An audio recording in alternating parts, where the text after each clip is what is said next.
Theorem 6.14. The shortest distance between the two skew lines r vector is equal to a vector plus sb vector and r vector is equal to c vector plus td vector is given by delta, small delta is equal to modulus c vector minus a vector dot b vector cross d vector, the whole thing divided by modulus b vector cross d vector, where denominator is not equal to 0. Mod b vector cross d vector is not equal to 0. The shortest distance between two skew lines in கொடுத்திருக்காங்க. So skew lines na நம்ம என்னன்னு பார்த்தோம், it's neither parallel nor intersecting. So இது ரெண்டுமே தனித்தனியான straight lines தான். So இதை நம்ம prove பண்ணணும். The two skew lines are denoted by L1 and L2 respectively. So இந்த two skew lines மே இந்த line நம்ம L1 assume பண்ணிக்கலாம், second line L2 assume பண்ணிக்கலாம். Let A and C be the points on L1 and L2 with position vectors A vector and C vector respectively. Now look at this diagram. So R vector is equal to A vector plus SB vector irukku. Okay. So அதை இங்க draw பண்ணிக்கலாம். A vector plus SB vector. So B vector அப்படிங்கிறது parallel vector. Line 1 க்கு parallel vector B vector. அதே போல இதை L2 vector assume பண்ணிக்கோங்க. Second line L2 அப்படின்ட்டு assume பண்ணிக்கலாம். இதுக்கு formula நம்ம என்ன பார்த்தோம், R vector is equal to C vector plus TD vector. So நம்ம போன theoremல நம்ம பார்த்தது இங்க B vector na இங்கேயும் B vector, because we saw that these two lines are parallel lines. அதனால இது ரெண்டும் காமனா இருந்தது, B vector na B vector. Since these two lines are neither parallel nor intersecting, இது SB vector na இங்க TD vector னு assume பண்ணிக்கோங்க.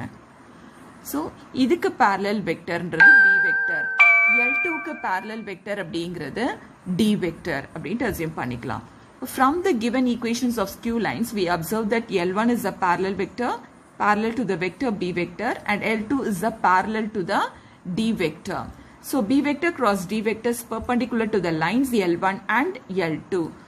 So இப்போ இங்க L1 and L2 அப்படிங்கிற இந்த ரெண்டு லைனுக்குமே perpendicular vector ஒன்று assume பண்ணிக்கலாம், B vector cross D vector.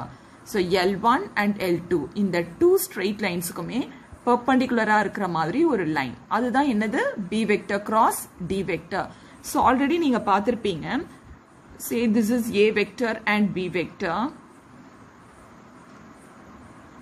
So இது ரெண்டுமே say angle theta.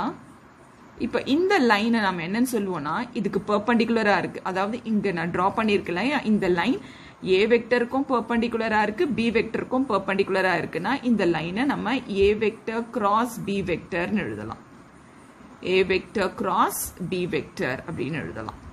Okay,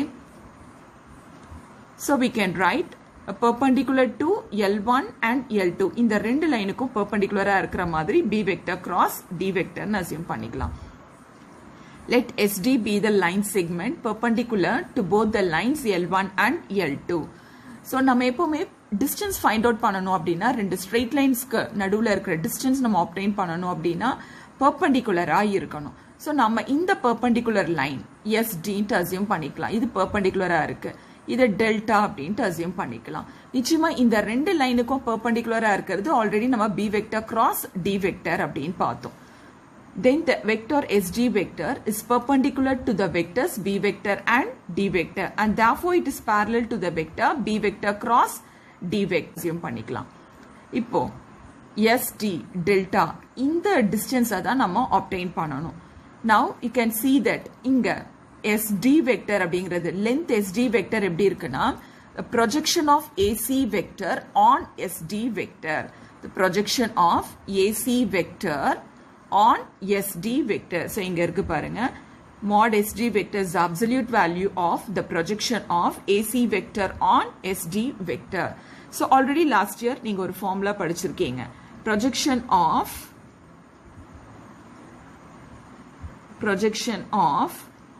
A vector on B vector அப்படின்னா என்னன்னு எழுதுவீங்க, projection of A vector on B vector. அந்த projectionலாம் last year நீங்க பார்த்திருக்கீங்க, which is A vector dot B vector divided by இங்க on கப்புறம் என்ன vector வந்திருக்கோ அதுதான் denominatorல எழுதணும், A vector dot B vector divided by modulus B vector. So this is the formula already you have learnt last year. So இங்க mod SG vector is the absolute value of the projection of AC vector on SD vector அப்படினா நம்ம எப்படி எழுதலாம் mod AC vector so இங்க A vector க்கு பதில் இங்க AC vector னு இருக்கு dot இங்க B vector க்கு பதில் SD vector னு இருக்கு so SD vector இங்க on க்கு அப்புறம் SD vector தான வந்திருக்கு so mod SD vector இப்ப இங்க projection formulaல இங்க modulus இல்ல பட் இங்க நான் modulus போட்டிருக்கேன் because நம்ம distance find out பண்ணும்போது நெகட்டிவ்ல வரக்கூடாது so sometimes நம்ம dot product எடுக்கும்போது scalarல தான் வரும் answer but negativelyயும் வரலாம் since distance cannot be negative இங்க modulusங்கற symbol போட்டுக்கிறேன் okay so mod AC vector dot SD vector divided by modulus SD vector இப்போ AC vector நம்ம எப்படி எழுதலாம் அப்படினா C vector minus A vector அப்படினு எழுதலாம் okay C vector minus A vector dot இங்க SD vector னு இருக்கு SD vector தான் நம்ம already parallel to B vector cross D vector னு எழுதணும் so இங்க dot I have no space here so somewhere I write okay so projection of AC vector on SD vector நம்ம என்னன்னு பார்த்தோம் which is equal to modulus AC vector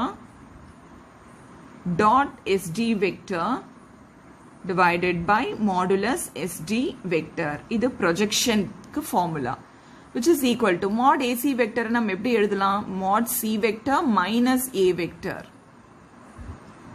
and இங்க dot இருக்கு dot SD vector already நம்ம பார்த்துட்டோம் SD vector அப்படிங்கிறது parallel to B vector cross D vector so இங்க நான் B vector cross D vector னு எழுதிக்கிறேன் okay the whole thing divided by modulus SD vector அதாவது modulus B vector cross D vector so இந்த formulaவை நம்ம obtain பண்ணிட்டோம் பாருங்க அதான இந்த formula delta is equal to mod C vector minus A vector dot B vector cross D vector the whole thing divided by modulus B vector cross D vector where the denominator is not equal to 0 okay so we have obtained the formula thank you children and let us see the remark also so inga parunga the two straight lines intersect each other that is coplanar அப்படினா இங்க numeratorல இருக்கு பாருங்க C vector minus A vector dot B vector cross D vector is equal to 0 suppose இந்த ரெண்டு லைனுமே intersect each other அதாவது கோப்ளேனாரா இருக்கு நான் தான் சொல்லியிருக்கேன் இல்லையா intersect ஆச்சு அப்படினா அதோடைய shortest distance என்னது 0 the distance between two intersecting lines is 0 and then if two lines intersect each other that is coplanar so ரெண்டு லைனும் intersect ஆச்சு அப்படினா இந்த determinant value என்னவா இருக்கும் 0 னு இருக்கும் அதாவது x2 minus x1 point vector எடுத்துக்கிறோம் இப்ப ரெண்டு straight lines இருக்கு அப்படினா so two straight lines இருக்கு அப்படினா இந்த லைன் மேல இருக்கக்கூடிய point say x1 y1 z1 second லைன்ல இருக்கக்கூடிய ஒரு பாயிண்ட் நம்ம எடுத்துக்கலாம் சோ அது வந்து x2 y2 z2 னு எடுத்துக்கலாம் சோ அப்ப எப்படி எழுதலாம் டிட்டர்மினன்ட் ஃபர்ஸ்ட் ரோல x2 minus x1 y2 minus y1 z2 minus z1 அப்படினு எழுதலாம் and இங்க இருக்கிற b1 b2 b3 அப்படிங்கிறது முதல் லைன் இருக்கு இல்லையா இதோடைய parallel vector somewhere here it lies assume so இங்க இருக்கிற parallel vector b1 b2 b3 அடுத்தது இந்த straight line இதோடைய parallel vectorன்றது ஒன்னு இருக்கும் அது d1 d2 d3 say d1 d2 d3 which is equal to 0